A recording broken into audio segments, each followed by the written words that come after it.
Salut à tous, ici iOS is a Pro et dans cette vidéo, je vais vous montrer le jailbreak Tethered de l'iOS 5.1.1. Oui, donc 5.1.1, donc c'est le nouveau firmware de l'iOS, donc qui est sorti il y a quelques minutes. Donc un jailbreak de manière Tethered est déjà disponible. Donc là, vous pouvez voir que je suis en train de faire la mise à jour. Et donc je jailbreakerai mon appareil tout de suite après. Donc ce jailbreak est disponible pour les iPod Touch de 4e et de 3e génération, les iPhone 3GS et les iPhone 4 et les iPad 1. Donc pour cela on aura besoin de la toute dernière version de Redsn0w, donc Redsn0w 0.9.10 B8B et du firmware de notre appareil à l'iOS 5.1. Donc désolé, je suis un peu excitée parce que je viens juste de... Donc là je vais juste faire le crack. Donc voilà. Donc là on peut voir que mon iPod Touch vient juste de restaurer. On va commencer par le mettre en mode DFU. Donc si vous savez pas comment placer votre iDevice en mode DFU, je vous incite à regarder une de mes dernières vidéos.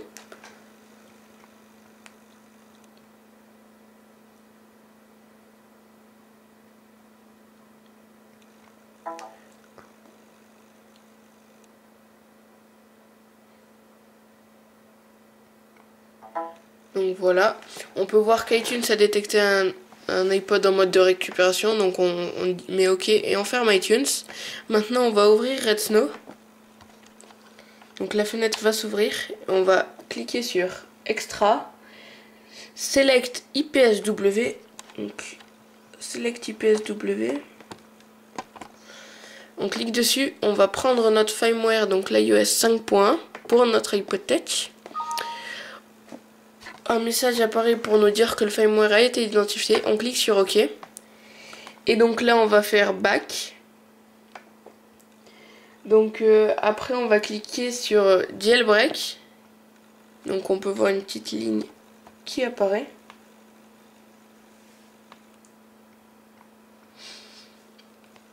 Donc voilà, on laisse bien cocher ces deux cases. On ne coche pas celle du milieu. Et on clique sur Suivant. Donc Next. Après, on clique sur Next et on va passer au mode DFU. Donc, comme je vous ai dit tout à l'heure, une vidéo où je vous ai montré comment passer au mode DFU est disponible sur ma chaîne, donc vous pouvez la voir. Donc, en passant, ceci est un jailbreak donc de manière Tethered. Donc voilà, vous pouvez voir que Redsn0w a identifié l'iPod. Donc c'est un jailbreak de manière Tethered, c'est-à-dire que pour redémarrer son iPod Touch, son iDevice bien sûr, on aura besoin de l'ordinateur. Donc là vous pouvez voir que mon iPod Touch montre cette icône. Donc il y a marqué Downloading Jailbreak Data. Donc c'est bon signe, ne vous inquiétez pas. Donc on peut voir une flèche verte et une sorte de disque dur. Donc là sur Redsn0w on peut voir Uploading Kernel et la ligne qui continue de charger. Donc là il y a Rebooting. Et donc là il y a des lignes de code blanches sur un fond noir. Donc c'est normal, ne vous inquiétez pas. Et donc là il y a un message de la part de Redsn0w qui nous informe que le jailbreak est de manière Tethered, donc on aura besoin de l'ordinateur pour le rallumer. Donc on clique sur OK et donc on peut fermer Redsn0w.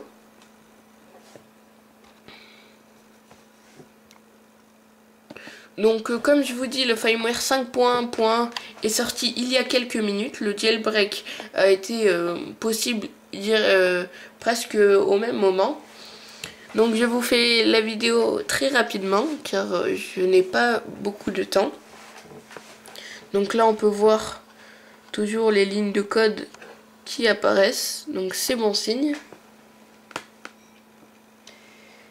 Donc on peut voir le logo de Redsn0w. Donc un ananas croqué qui court. Et on peut voir Installing Bundles, Rebooting. Et là mon iPod Touch a un écran noir et on peut revoir le logo d'Apple. Donc le jailbreak est bientôt fini. Donc là il est en train de rebooter, donc il est en train de se rallumer.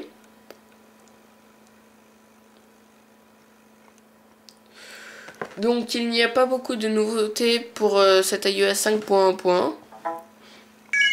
Donc juste quelques-unes, je vous les citerai dans une autre vidéo. Donc là vous pouvez voir que sur mon iDevice il y a l'icône de Cydia. Donc elle est blanche et donc dès qu'on clique dessus, on ne peut pas l'ouvrir. Donc on va éteindre... donc on va placer notre appareil en mode DFU. Donc on va le mettre en mode DFU.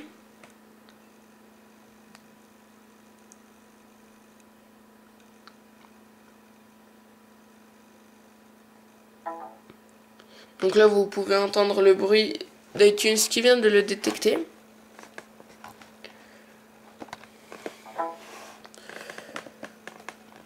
Donc on va cliquer sur Back, donc dans Redsn et on va cliquer sur Just Boot. Donc on va faire un boot tester de notre iDevice. Donc on va cliquer sur Next. Et donc là encore, on va passer au mode DFU.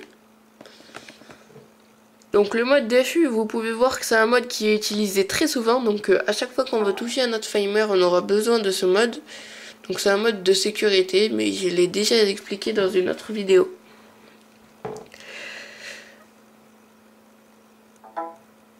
Donc on peut voir que Redsn vient d'identifier notre iPod Touch, donc notre iDevice. Donc on peut voir le chargement.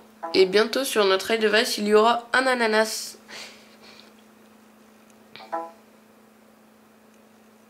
Donc vous pouvez voir l'ananas de Redsn et le chargement qui se passe sur l'ordinateur.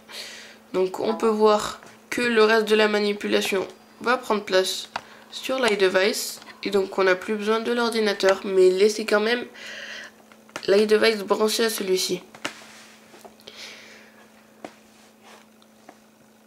Donc comme je vous l'ai dit tout à l'heure, je ferai une autre vidéo pour vous montrer les nouveautés de l'iOS 5.1.1. Donc il n'y en a pas du tout beaucoup. Donc il y a...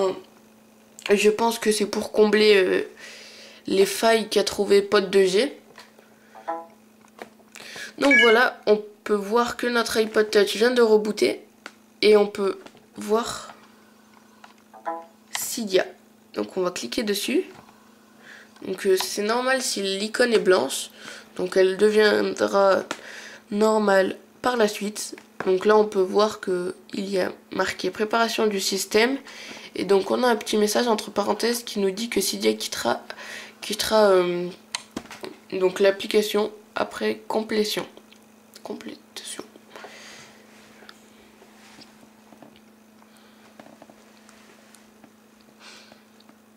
Donc en passant, vous pouvez regarder toutes mes autres vidéos, qui ne sont pas nombreuses mais qui arrivent. Donc je fais des vidéos sur les tweaks qui sortent, donc sur les tout nouveaux tweaks. Donc je fais aussi des vidéos, donc comme je vous ai dit tout à l'heure, pour sortir du mode DFU, pour faire des boot testers par exemple, pour sortir du mode recovery. Donc vous pouvez vous abonner à ma chaîne YouTube, donc c'est youtube.com/user/iOSisthepro et vous pouvez aimer mes vidéos. Donc le chargement de Cydia a bientôt terminé.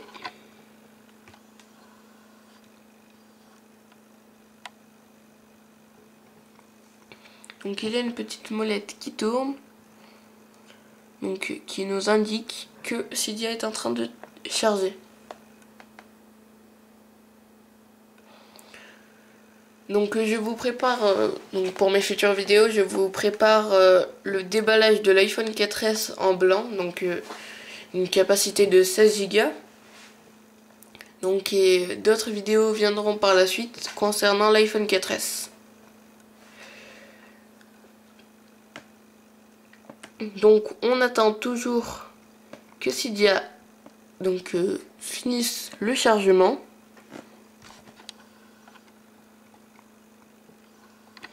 Mais ça peut quand même être assez long, même plus long que le jailbreak en lui-même. Donc maintenant on peut fermer Red Snow. Donc en cliquant sur cancel. Donc là vous pouvez voir que notre iPod Touch est en train de faire un respring et qu'on peut continuer à l'utiliser. Et donc vous pouvez voir qu'il y a Cydia juste ici. Donc on peut voir le chargement. Et donc il y aura la fameuse question, qui êtes-vous? Donc soit un utilisateur, soit un hacker, soit un développeur. Donc là en haut, il y a un chargement, donc il ne faut surtout pas faire annuler. Donc je pense que si la question qui êtes-vous n'est pas apparue sur mon iDevice, c'est parce que je viens juste de me mettre à jour, parce que juste avant j'étais au firmware 5.1 et j'étais jailbreaké de manière tethered.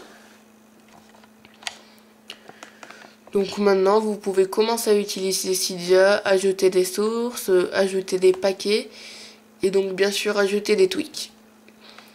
Donc voilà, c'était iOS is a Pro et je vous ai montré le jailbreak de manière tethered du nouveau firmware qui est sorti il y a quelques minutes, donc l'iOS 5.1.1. Donc vous pouvez vous abonner à ma chaîne et aimer mes vidéos. Allez, salut!